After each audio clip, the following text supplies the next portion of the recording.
Сәлем достар, бүгін біз сіздермен ерекше тағам, өте дәмді болып шығатын нарын дайындайтын боламыз. Алдымен маған тіркеліп, лайк басып, комментарий қалдыруды ұмытпаңыздар. Алдымен осындай қазымызды кесіп аламыз. Керекті мөлшерде кесіп алып, жақсылап жуып, жіппен орап пісіретін боламыз. Осылай орап шығамыз, шашылып кетпеу үшін, жан-жағынан шығып кетпеу үшін қазымыз. Жақсылап орап аламыз.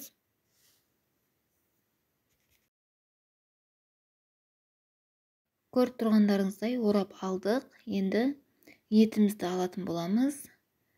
Етіміз міндетті түрде жылқының еті болу керек. Жылқының еті болса, өте дәмді шығатын нарынымыз. Иісі де тамаша болады. Бүкіл үйді алып кетті піскен кезде.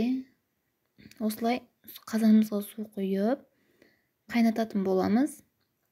Қайнағаннан кейін көбіктерін алып тастаймыз. Мен 3-4 адамға істедім нарынды. Егер отбасыларыңызда адам саны көп болса, үлкен отбасы болсаңыздар, көптеу аласыздар.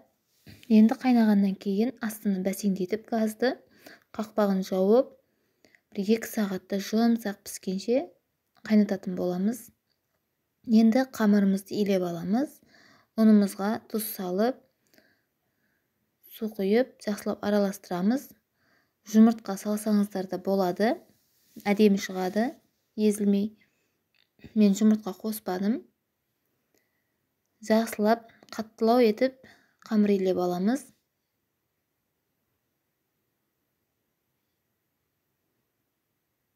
Судың бәрін құйып жібермейміз. Аз-аздан құя отырып, осылай қамыр илейміз. Үйені қандырып, жақсылап илейміз. Енді 5-10 минутқа қалдырамыз. Бетін жауып, 5-10 минуттан кейін ұн сеуіп, жақсылап жайып аламыз. Жұқа қылып жібермейміз қамырды.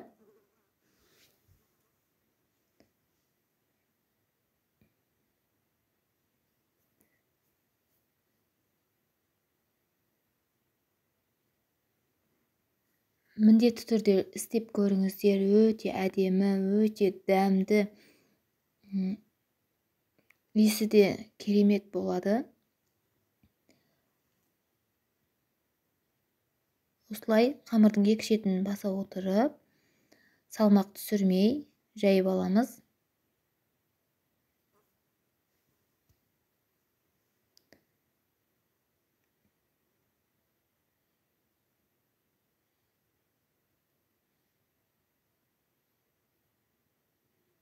Көріп тұрғандарыңыздай, қамырымыз дайын.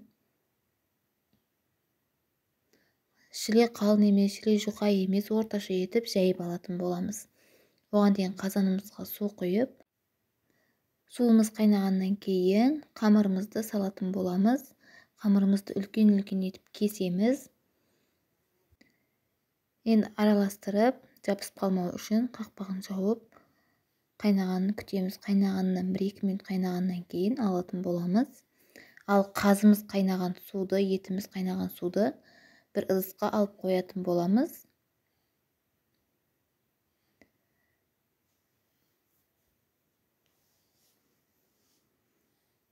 Қазанымыз қайнады. Енді қамырларымызды жақсылап суын сілкіп алатын боламыз.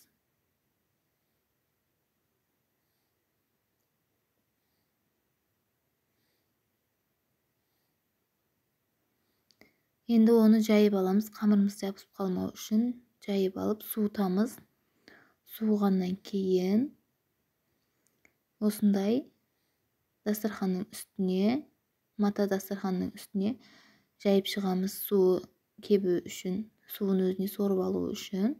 Енді ыдысымызды майлап,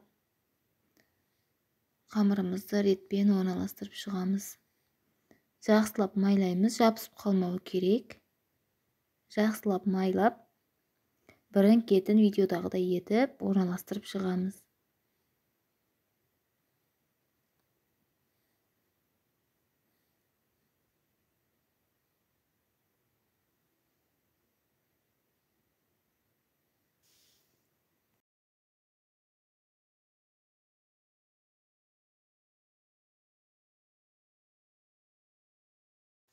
Қамырымыздың барлығын майлап болғаннан кейін суытып қоямыз.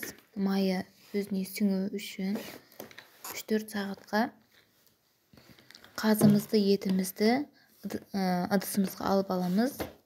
Суытамыз, оны 3-4 сағатқа дейін суытып, содан кейін турайтын боламыз.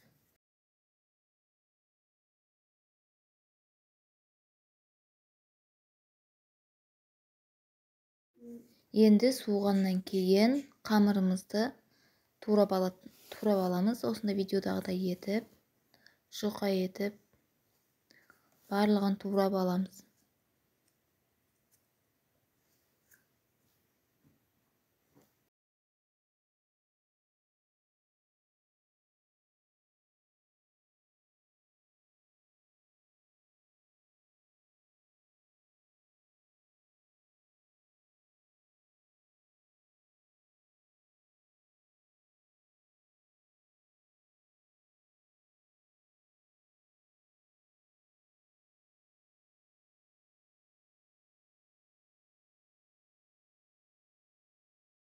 Бұл рецептпен міндетті түрде дайындап көріңіздер.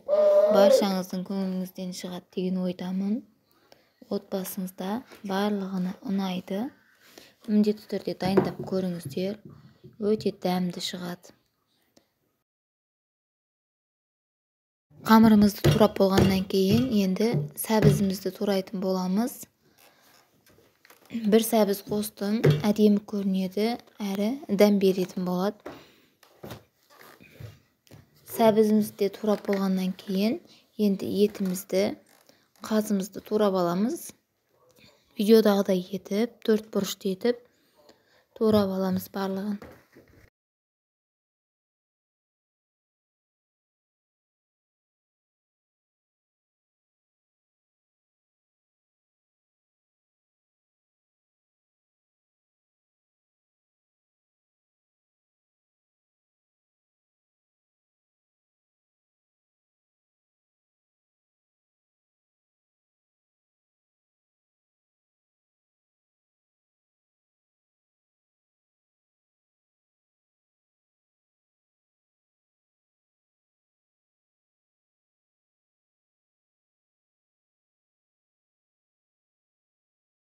Қазымызды, етімізді турап аламыз.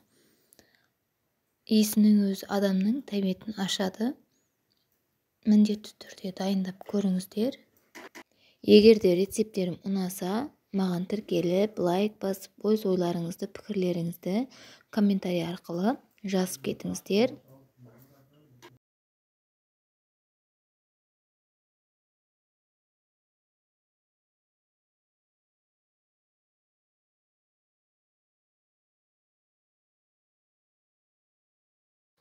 Көріп тұрғандарыңыздай дайын, өте дәмді, өте әдемі шықты. Міндетті түрде дайындап көріңіздер. Сәндік үшін пиязды қолдандым.